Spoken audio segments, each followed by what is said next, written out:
Greetings, YouTube. Today I bring you good news that was delivered in a bad way.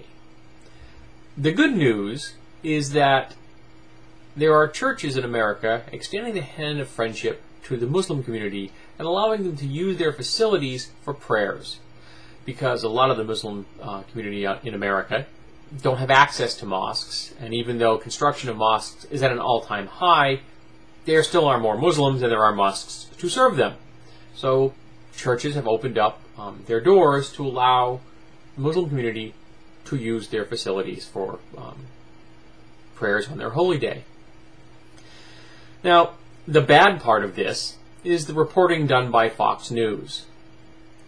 Now, if Fox News had just delivered the message I gave you just now, that there are churches in America extending the hand of friendship to the Muslim community and building bridges, we'd be done, man. You've done your job. You've shown a little ray of tolerance and equality into the world, which is sorely lacking in today's news cycles, particularly the big guns like Fox News. But no, Fox News couldn't just deliver that message and walk away. No, they had to do a little more. And I'm going to be skimming this article, so I apologize if I hesitate for a moment.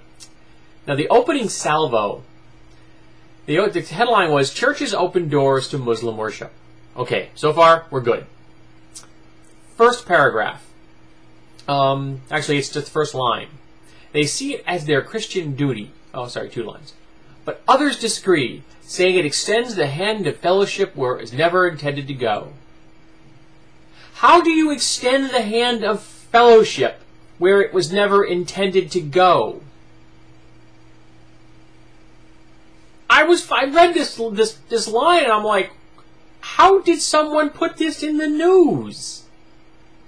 What editor let this get past their desk? Well, then they keep going on. They do a little background information on the churches in question, and how about the fact that they think that, you know, being neighborly and developing relationships are what they should be doing as, you know, public institutions, and I have to agree with them. And then we get into this guy named Dr. Alex McFarland, a Christian theologian. And here it is, quoting him, feels that these churches have crossed the line from respect and tolerance to affirmation and endorsement. These Muslims aren't indoctrinating the members of the church. The church pastors are not leading the Muslims in Islamic prayers. They're letting them use their space.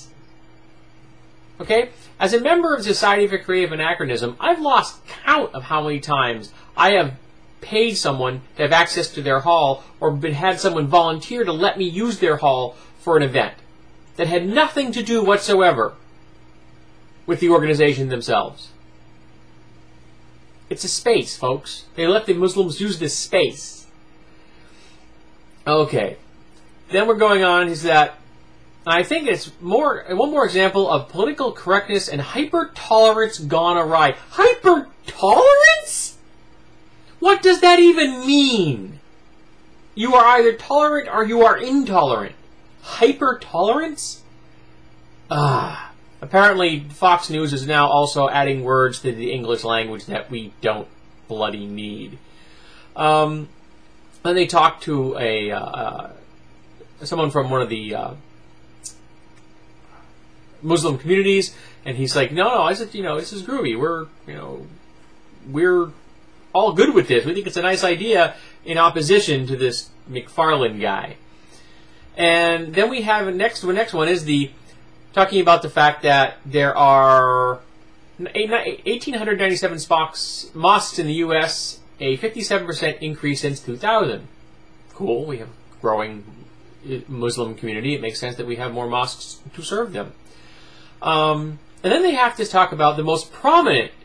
The Ground Zero Mosque is just 2 blocks from the World Trade Center. Fox News had to nail that in there, didn't they? It's not the Ground Zero Mosque. It's an Islamic community center that has a religious aspect to it. Guess what? Who cares? The Pentagon has a holy room that Muslims use. Does that mean the Pentagon is now an Islamic institution? Ugh! These people drive me insane. And then, see what we got. The last one. Here we go. What, again quoting Dr. McFarland, what if we went to Muslims and said, hey, can we use your mosque for the worship of Jesus, the incarnate Son of God, the one that said no one comes to the Father but through him? I doubt there would be a lot of reciprocity. Now, I wonder if this guy is aware of the fact that within the Islamic faith, Jesus Christ is one of the great prophets. Okay? They don't see him as a son of God, but there are lots of people that don't see him as a son of God. But they do recognize him as a person that said things that need to be remembered, that he was speaking the word of their God. Apparently, Dr. McFarland isn't aware of this. But that doesn't shock me. I'm starting to really doubt his theological credentials. Now, I've never understood why the Jews, the Christians, and the Muslims don't get along with each other. They all have the same root in the Abrahamic traditions. They all go back to the same place, folks. They are branches of the same tree.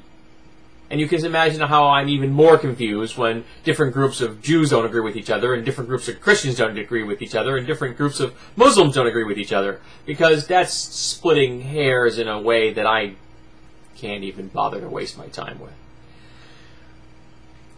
This was a good piece of news. It was positive. But Fox News couldn't just let that go. They had to throw their slant on it. So, can we finally stop calling them Fox News? Can we just start calling them the Fox Propaganda Network for the religious right? Because that at least would be fair and balanced.